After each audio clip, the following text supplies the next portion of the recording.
How would the Dark-type Umbreon do in Generation 1? I just brought back Espeon a couple of weeks ago and it's time for Umbreon's turn. As I get started, I'm going to name the rival Jacob today. This is after Jacob Sonic Gaming from the Discord. If you want to get your own requests in or other recommendations and suggestions, feel free to get the Discord link. It's on the channel or in the description below. I'd love to see you there.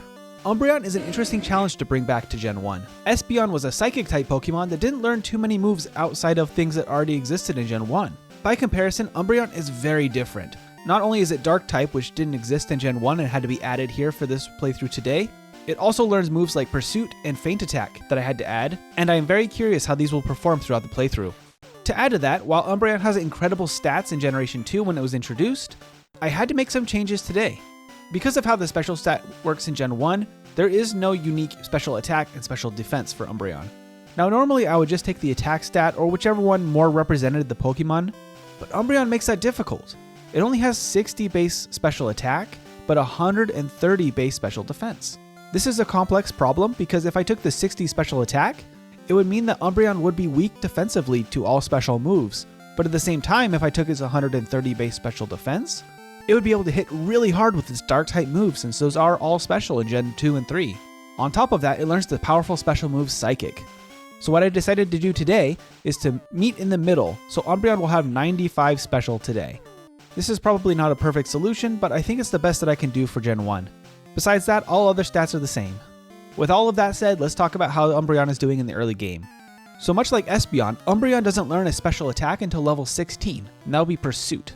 A big difference though is that Umbreon is very defensive, so I think it can take a lot more hits from Brock, and I think it will do perfectly well once I can lower defense from his Pokemon. I do at least want level 10, if not more, for Brock, just so I can have enough HP and enough attack to be able to get through his Geodude to the Onix without taking too much damage.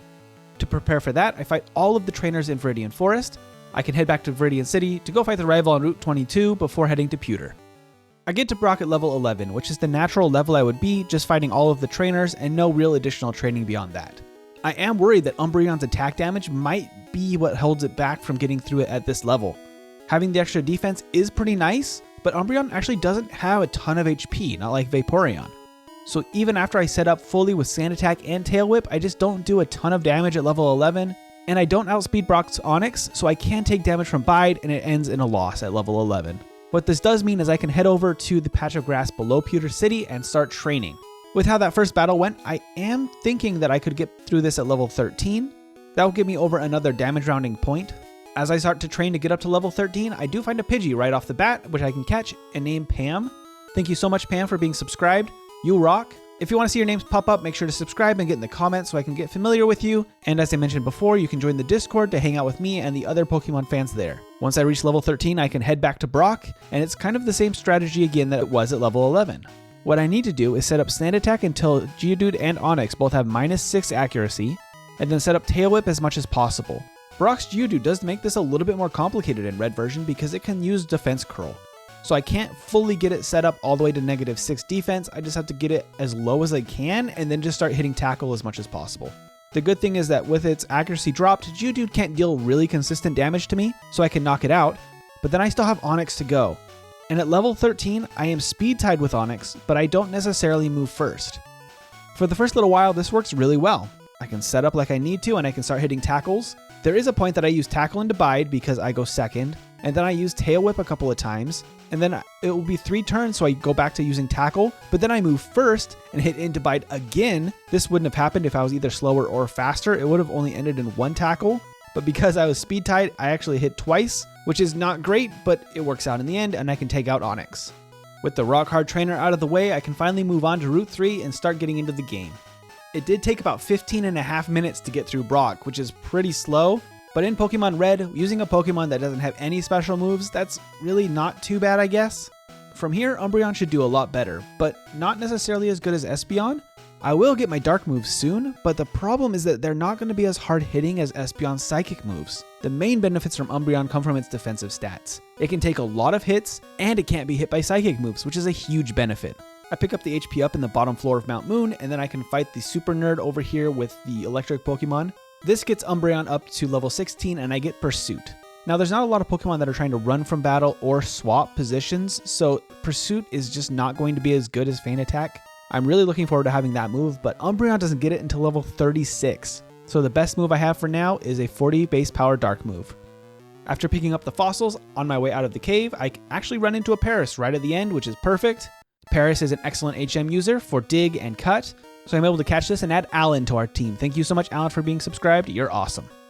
With that, we can head to Cerulean City and actually head straight to Misty. This may seem strange because Misty has a 2-level advantage on me, but the good thing is that Umbreon's dark moves are going to be super effective against Starmie. That in combination with its nice defense is actually going to be perfect, and we can take the win pretty easily against Misty before even heading to Rival 2. Speaking of him, we got to get to that battle, and he leads with a Pidgeotto with Sand Attack.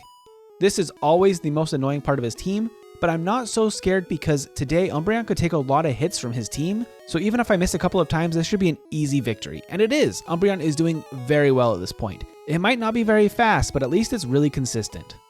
It marches its way right through Nugget Bridge, and at the end of Nugget Bridge, there's actually a TM that can be useful for Umbreon. Like I did for Espeon, Umbreon will also learn Thunder Wave. This is because both of them learn Zap Cannon in Gen 2, but this is going to be a very useful move for a lot of situations if I need to slow down the opponents or make them less consistent. After saving Bill from his experiment, we can make our way toward Vermilion City and fight this rocket outside of Cerulean. Now in theory, this is a very uneven battle for Umbreon. The Machop has Karate Chop, which is actually normal type, not fighting type in Gen 1, so Umbreon can breathe a sigh of relief when it sees that it's not doing super effective damage. After that, he has a Drowsy, which goes down really easily to Pursuit, and it's nice to see Psychic types not be that strong in Gen 1. From there, we're off to Vermilion and the SS Anne. I can pick up all the items I need, including the Rest and Body Slam TMs. Body Slam is going to be an excellent addition to Umbreon's moveset, even though its attack is actually one of its lower stats today. But with a nice defense stat, we can head into this fight against the rival on the SS Anne, and with Body Slam, Umbreon can make quick work of him. Sadly, Body Slam will have more base power than Pursuit, even with the same type attack bonus, but it is nice now to both have a physical and a special move on this moveset. With that combination, Surge is also not really a problem at all. Even Thunderbolt doesn't really do that much damage from his Raichu. So with some paralysis from Body Slam, even though I run out of PP, Pursuit can finish it off and we can take the win against Surge. After that, we can pick up the bike voucher and head back to Cerulean to go to the bike shop. And then I realize I don't have room in my bag, but that's because I have too many TMs that I haven't been able to use yet. I tossed Thunderbolt since I can't learn it, but then as I head out of town, I realized I probably should have just taught Thunder Wave. I haven't done that yet, and I was thinking of doing that earlier and just forgot. So as I prep for the Wrapping Junior Trainer, I can teach that move now, and that opens another spot in the bag, so that should help too. We do have to fight this Junior Trainer as well, and she can be an issue if you get paralyzed. And Umbreon doesn't quite have the damage to knock out Oddish in one hit, but we just get really lucky and just get hit by Absorb for some reason. Maybe there is some reason that I didn't use status moves, but it really helped Umbreon there. And after we knock her out, we can head toward Rock Tunnel. So actually Rock Tunnel is incredibly easy for Umbreon. Because of Pursuit, we have an option against Rock type and Ground type Pokemon that have high defense, but very low special. So that is a really nice benefit. Thunder Wave is not going to see much use in the cave here, but Pursuit is excellent. And even against a self-destructing hiker, I'm not worried at all. Even if I get hit by self-destruct, I think I could tank maybe even 2 hits of self-destruct. I'm not sure, but Umbreon is just built for that. And after leaving the cave, we are off to the mid-game. We can pick up some items on our way to Celadon City and start collecting everything we need for the rest of the game. Umbreon is just a fantastic Pokemon. It's not the hardest hitting one I've ever played, but it is just so consistent and feels like a good companion Pokemon. Plus its shiny is awesome. It may be the only evolution to me that's worth evolving because I do love shiny Eevee. That cream color is just really cute. But what do you guys think? Put your favorite evolution in the comments. I really did like Flareon as a kid, and I think Vaporeon and Umbreon also are some of my favorites. But let me know yours down below. After picking up some vitamins and the TM for Fly, we can head over to Lavender Town to get to the Pokemon Tower and fight the rival yet again. And this fight is always pretty easy. I did pick up Psychic on the way here. I didn't teach it because I just wasn't thinking about it yet, but Pursuit is just very good here in all honesty against most of his team. He has an Execute and a Kadabra, so I just stick to Pursuit and it makes pretty quick work of his team. That's a good showing for little Umbreon. Because I wanted to test Pursuit, I didn't teach Psychic before the first Channeler. I wanted to see if maybe Pursuit would do good enough damage that Psychic really wouldn't be necessary, although it is great against fighting and poison Pokemon, so really I should have just taught it. I expected Pursuit just to make quick work of these. I guess the problem is that Pursuit is a special move. And most of the Pokemon you want to use Dark-type moves against also have high special. It's a really interesting problem because both the Alakazam and Gengar line have really good special, so the Dark-type moves might not be as good as just a good physical move. Unfortunately, Umbreon really doesn't have any good physical moves against Ghost-type Pokemon, so this Dark-type is what I need. I head into Erika's gym and I kind of paused, wondering if I should train. I don't think I really need to, so we can just head straight to her. There's, of course, one big problem for her team in Gen 1, and that's sleep-inducing moves because they're broken. And that, in combination with Razor Leaf, really is rough, and Umbreon gets its first reset here against Victory Bell. After that, as long as I don't get put to sleep and beat up while I'm sleeping, it really isn't that bad. Psychic is great here, and Tangela just can't really do anything. I do get put to sleep again, but just briefly, I wake up and I can take the win with Psychic. Luckily, not really a problem, but I can't use Mega Drain today, so not a huge benefit either. So I guess I'll just take the gym badge and go. I am going to dodge as many battles as I can here. I don't think we need a lot of training. Umbreon really is going to be quite safe, I think, going into the late game. I do pick up the items and then fight just the wheezing and coughing trainer here at the end, because I want level 36 before I head into Sylph. And leveling up here to level 36 gives me access to Feint Attack.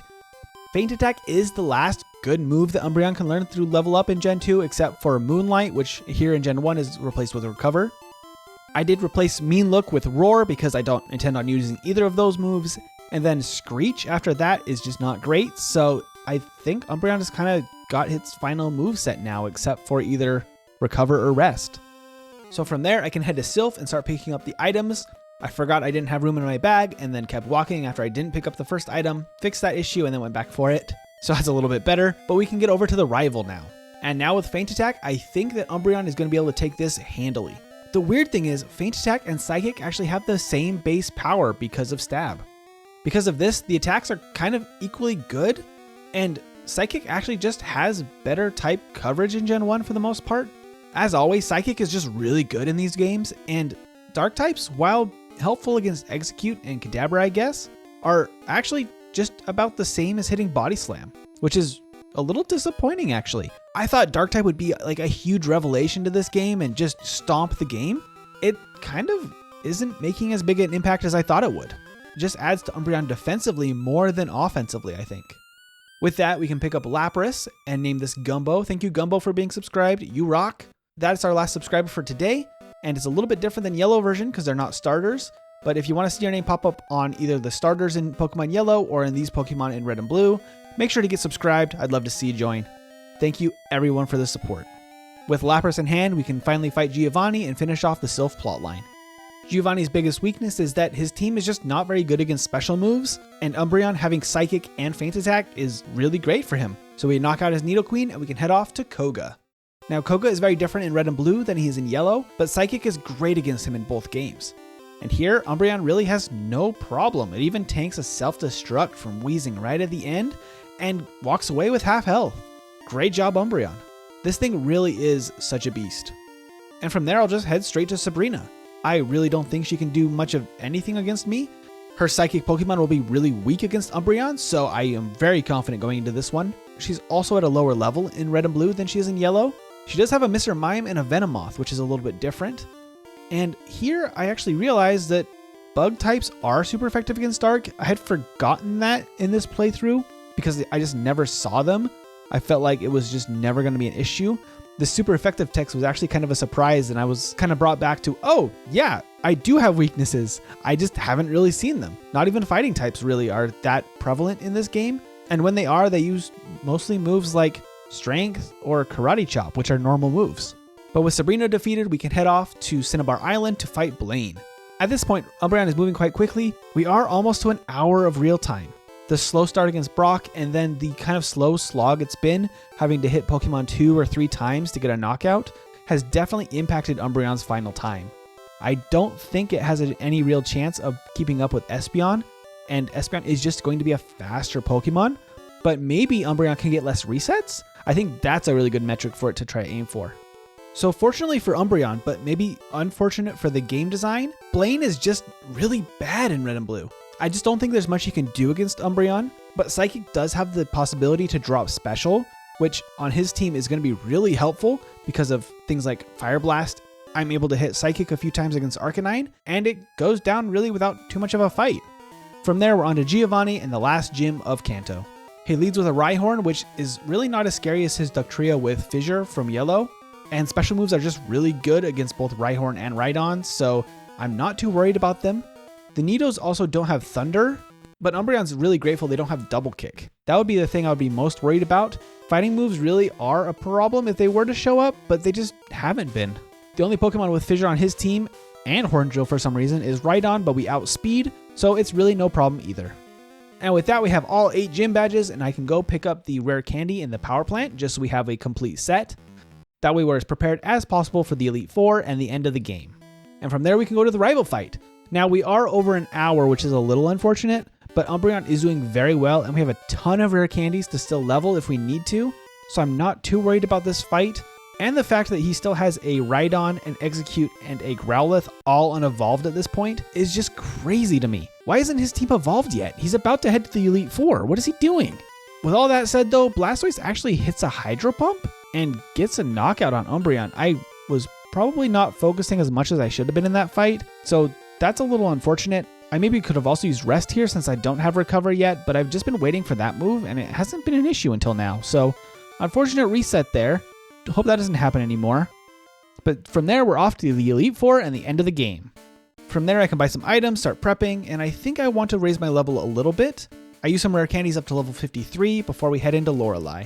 And now I have Recover, and this should make this fight much better. I can head into this fight, take out the Dugong without too much problem at all, and then Cloyster actually takes decent damage from special moves, so I'm not too worried about that. What's nice too is she has some Psychic type Pokemon, which should be actually pretty good for Umbreon to handle. The Slowbro doesn't have a Psychic move, but that is actually better for Lorelei in this case. And then I get to Jinx and I get Frozen. Man, so unlucky, but I guess we'll just have to try that again. The fight the next time goes very much the same. I get to Jinx at about the same health, and then I actually can make it through Jinx without getting Frozen. I guess that's the key here, and I can get to Lapras.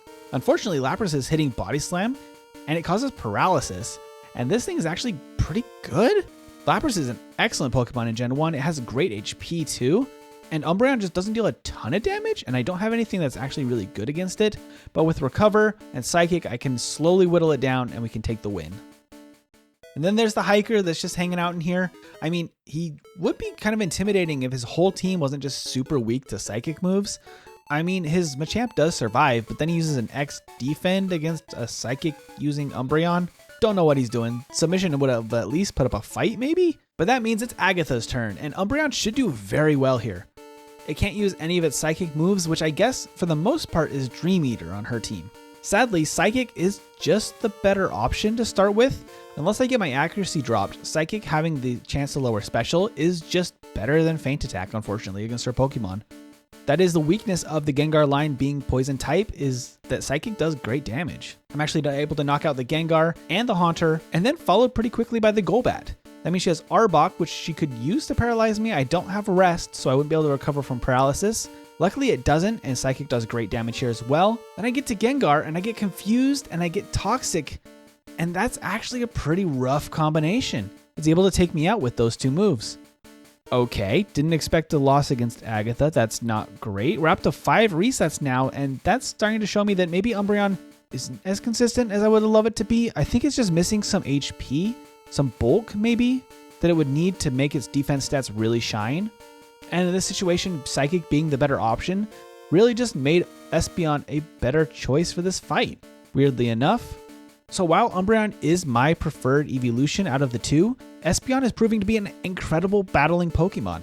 But if Umbreon is anything, it's determined. We slowly work our way back through Agatha's team using Psychic and Recover to make it all the way to the end where we can fight the Gengar, exact our revenge, and finally beat her to get to the end of the Elite Four. That means next up is Lance. And I don't have Mimic to steal Ice Beam, but that isn't an option in Red and Blue actually. So what I'm going to do is use Psychic to try to take out the Gyarados, maybe get a special drop as well along the way, and then see if I can 2-hit the Dragonairs. And the answer is I can, but it requires a special drop, but I guess that's okay. And then I get another special drop on the next Dragonair, which is awesome. And that gets me to Aerodactyl, and I get taken out. That's rough. Aerodactyl's attack stat is incredible, and I had my defense lowered, so it just hits too hard. In the next battle, though, I also get my defense dropped, which is a little rough. I get another special drop. Umbreon is getting some crazy luck with the special drops in this fight.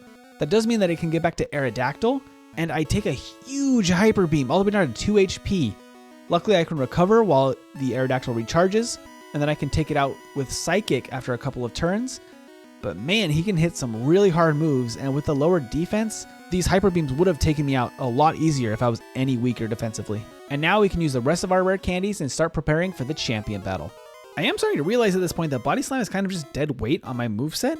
Maybe something like Reflect would have been a better option than Body Slam.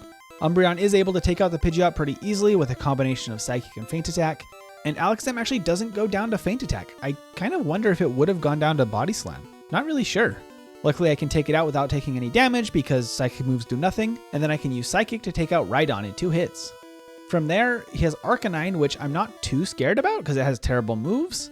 Umbreon takes that pretty easily. And then there's Execute, which is great for Feint Attack, I guess. I think Body Slam would have also worked there. Not really sure. But after taking him out, he only has Blastoise, and as long as he doesn't hit a massive Blizzard or Hydro Pump, I think we can take the win. And we do! Umbreon finishes the game at 1 hour and 16 minutes and 21 seconds really of real time. I think I stopped the clock just a little bit late on that. And a game time of 4 hours and 30 minutes.